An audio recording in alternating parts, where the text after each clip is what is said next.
Hi guys, so for today's art lesson, I'm going to be showing you how to make what's called a crayon resist. Most of y'all have probably already done this before. It's really cool. It's kind of like another little science experiment, but it's super easy and it makes your artworks really pop out.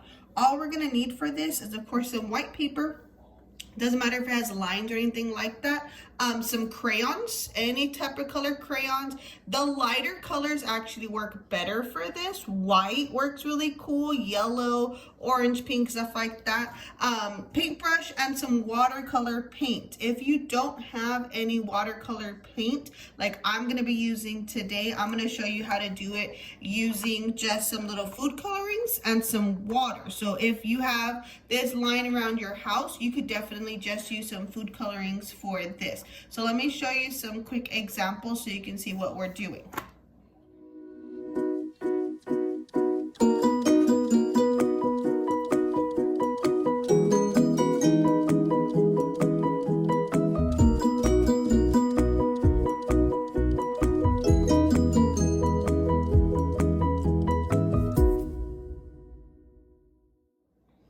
Okay, now that we saw all that, I like to prep all my area first before I get started with anything, so I'm not trying to scramble for that stuff. I like to tape down my paper. Sometimes y'all have noticed in class, whenever we paint, the paper that you're painting gets wet and it curls up on the side.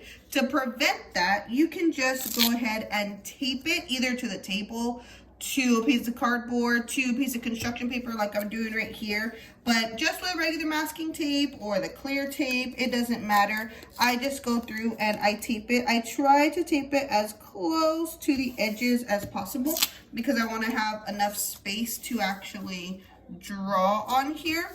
But I tape it down so that it doesn't curl, and also it's not going to be moving around, sliding on me when I am doing my artwork. Okay, also what we do need to prep, of course, like I said, I'm using some food coloring instead of watercolor paint. So I need to prep this. So I already went through and I mixed for my blue color, which literally was just a little bit of water in this cup and a few drops of this blue color right here. And then for my green color, I just went again a few little drops in the water. I also want to make a purple color because I'm going to draw jellyfish, more of a ocean theme. So to make purple, we know this one, it is blue and red. So again, just have a little bit of water in this cup right here. All I'm going to do is I'm going to put a few drops, 1, 2, 3, 4. Let's put 4 drops of this blue. And then I'm going to put some drops of this red. 2, 3, 4, 5. Let's do that. Okay, and then of course I'm just going to take my paintbrush, mix it. If you don't like the color, like this is pretty dark.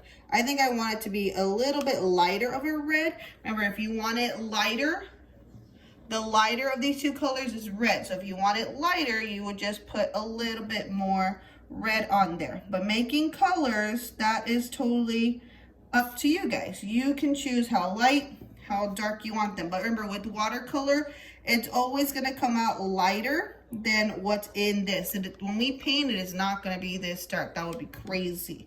All right, so now that we have all of our paints prepped and everything like that, we don't need them yet. I'm going to kind of push them off to the side because the first thing we're going to have to do, of course, is our drawing on our paper. Like I said a little while ago, I want to do jellyfish on mine.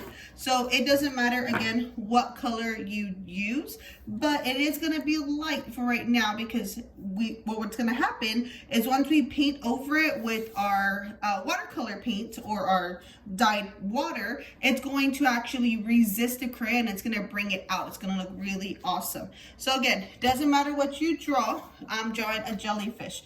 You don't have to draw with a pencil first. It actually looks better if you just draw with crayon, but if you feel like you're gonna mess up and it makes you feel a little better to draw with a pencil first, just make sure that you trace everything with the crayon so that you have all the different crayons. If it's not in crayon, it's not going to show up on your paper. So I'm gonna do it with pencil just so you can kind of see, because my crayons are very light colored, so you might not be able to see it on camera. Like I said, everything needs to be colored or traced in crayon. So like I just said a while ago, guys, I'm just doing some quick little jellyfish because I want to do kind of an ocean theme. Okay, I want one kind of swimming around this way.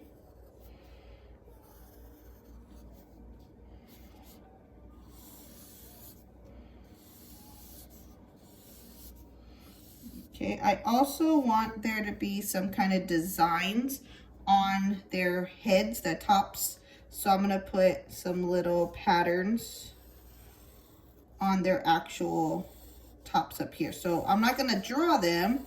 Once I go back and color it, then I will put that stuff on there. So I'm gonna speed this up just so I can color them real quick. But that's pretty much all you have to do is draw whatever you want to and then either trace it or color it in with the crayon.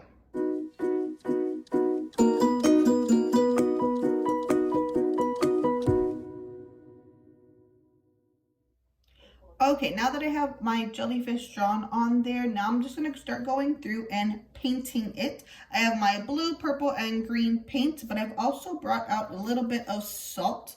It's just regular table salt. It makes a really cool effect on watercolor paint, which I will show y'all in just a little bit. But all you're gonna wanna do is take whatever color paint that you want. I'm gonna start with my blue, and you are literally painting on top of your crayon. So make sure you paint on top. You can see that it is already resisting the paint. Resist means that it is rejecting it basically. It doesn't want anything to do with the paint. It's saying, no, get away from me. But it makes this really cool effect where you can see the yellow looks like it's almost glowing because of all of the different paint that's on there. So I'm painting on top. Like I said, I'm painting everything that we have. Okay, add a little bit of green in there. Now I'm gonna go to my purple. I also have a napkin on the side just so that I can wipe off my paintbrush as I'm going along. That helps a lot. Okay, like I said, I'm just painting over everything. Ooh, that's more of a reddish purple. That's really cool. It's very different compared to what other colors we have.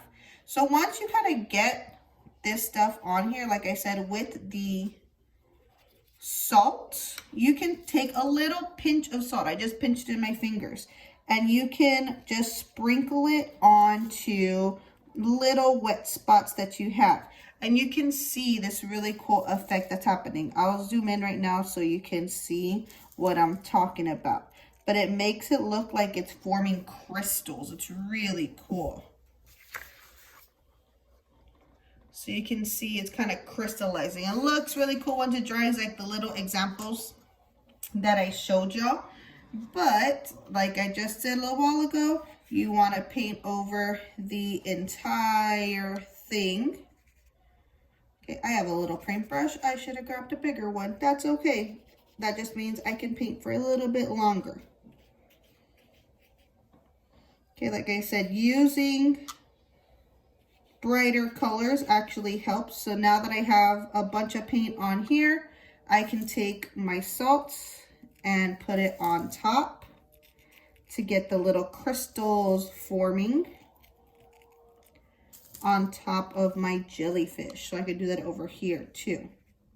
If I want some little crystals to be forming on my jellyfish.